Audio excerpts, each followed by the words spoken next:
عظیم عالم دین حضرت علامہ مولانا قاری زاہد شریف صاحب کی پڑھی ہوئی نعت جو کلام امام اہل سنت اعلیٰ حضرت ہے، تو اس کا چند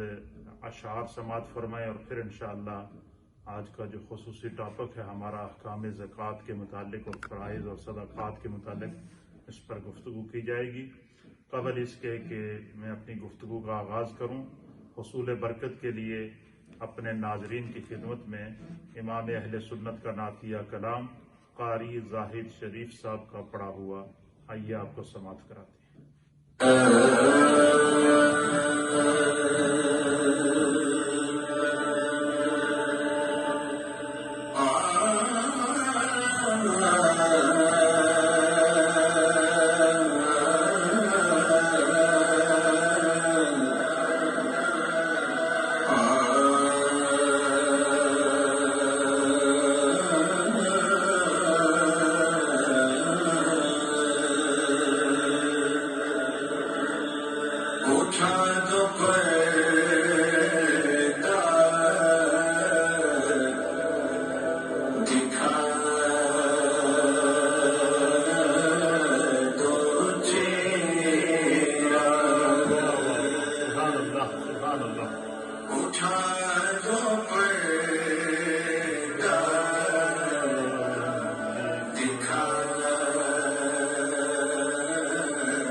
سے